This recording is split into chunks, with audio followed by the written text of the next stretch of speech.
Here we go. Okay, so targeted standard review number 5. Make sure your name's at the top of it. This is period 2. The date is the 12th. Okay.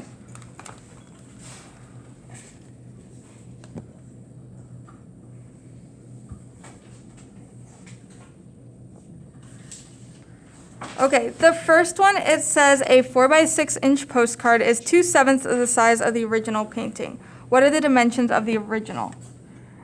So we have our smaller postcard, which is 4 by 6, and then the original painting here is larger. It says that this is 2/7 of this size, so if we were to take these dimensions, we would divide, like, times by 2/7 to get over here. So if this was the width and the length, you would have to times by 2/7 to get this dimension. Or what you can do, since we're trying to get the other direction, is we can multiply by 7/2 to get the longer dimensions. So if you're going from the bigger to the smaller, you would multiply by 2/7.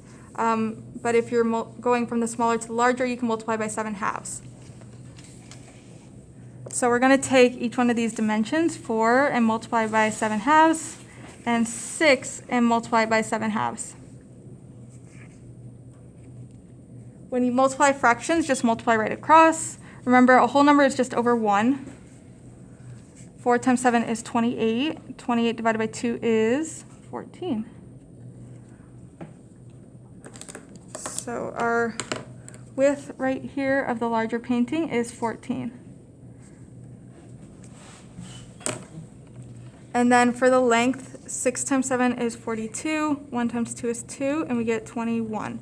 So the length is 21 inches, but we'll just leave it at 21. It's fine.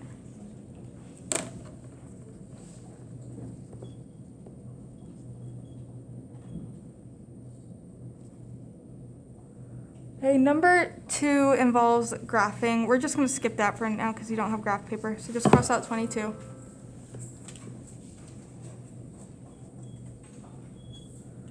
Okay, and 23 deals with concepts. It says consider the diagram of the 2 triangles.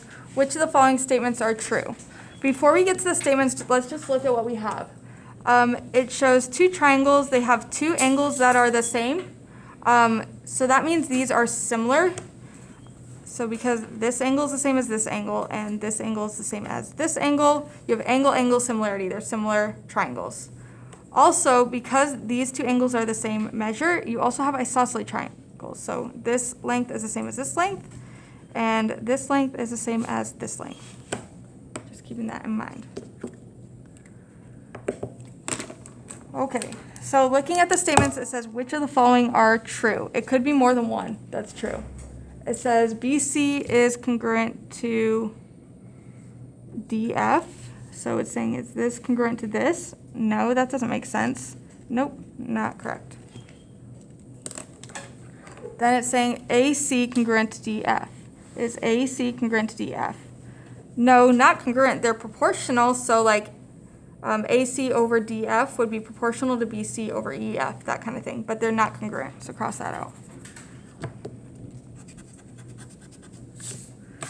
Then it talks about proportionality. So AB over BC, would that be equal to DE over EF? Yes, because they are similar triangles and they are proportional. That would be accurate. Okay, erasing this now. And then the last statement, because remember there can be more than one correct answer here, BC over AC, is that proportional to DE over DF? Well, the way I would say it is BC over AC is proportional to EF over DF, but this is the same length as this side. So therefore, yes, this proportionality would work.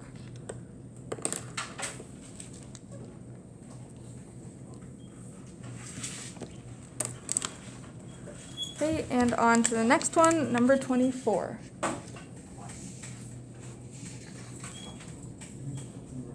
Complete the proof by determining the statement that best replaces the question mark.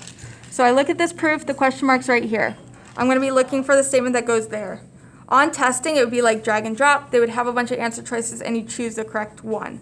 But we have to look at what it's saying first. It says complete the proof. Given that line AE and line DB are here, it also says that AB is parallel to DE.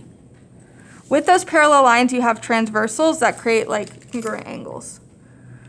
And then it put down the given that these are parallel. Then it says angle D is congruent to angle B. This angle is congruent to this one because alternate interior angles are congruent. And then also angle A is congruent to angle E. So this angle is congruent to this one. Again, alternate interior angles are congruent. Now, it says that we have angle-angle similarity. So these two triangles are similar because two of the angles are the same. So what would go here? Well, triangle CDE is similar to triangle CBA. And when I named those triangles, I made sure to name them in the same order. I started with C, I went to the 1 mark, and then to the 2, C, D, E, and then here C, 1 mark, B, and then A.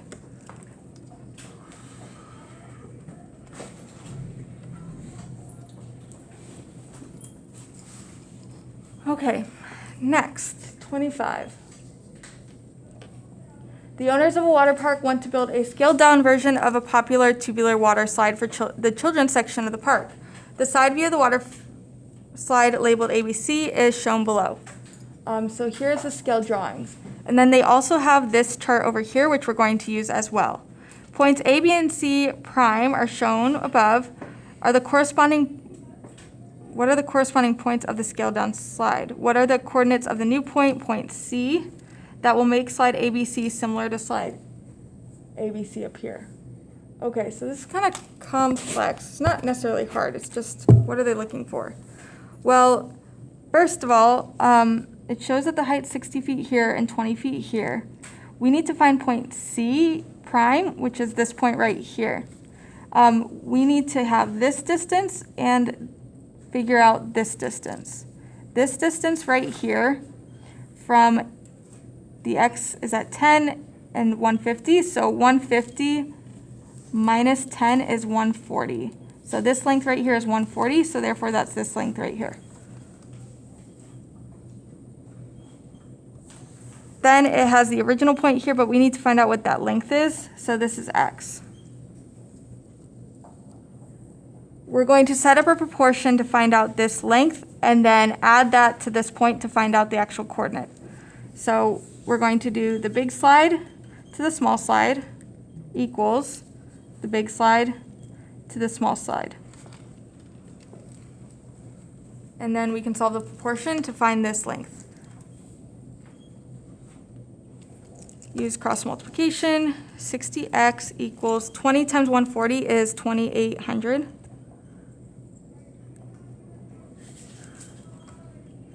Divide by 60. We get x equals, I believe it's 46 2/3. Let me double check that. 2800 divided by 60 is, I get this number, which is 46 2/3. Okay, so what do we do with that? Well, it specifically asks what the coordinates of C is on here. The x here is at 30, and it shows us that. If we do 30 plus 46 2/3, we'll get the x coordinate. So 30 plus 46 is 76. So as far as the coordinates go, it would be 76 2/3. And then it would stay at 20 for the y. So it'd be 20 here. And then if we had to graph it for whatever reason, because you know FSA loves the graphing part, 76 2/3 and 20. And that's it. Okay, so what you're going to do now is make sure that your name's at the top of this, pass it up to turn it in, and then you're going to go back to your weekly planner and cross off this. Once it's turned in, cross it off. We only have about 12 minutes left in class. You're going to use the rest of the time to work on Khan Academy. I would have you do the laptops, but I don't think there's enough time to get them out and put them back again. So use your phone to work on 1 to 2 Khan Academies, and then I'll give you a note or a pass one at a time to go to Media Center to print out notes. Okay.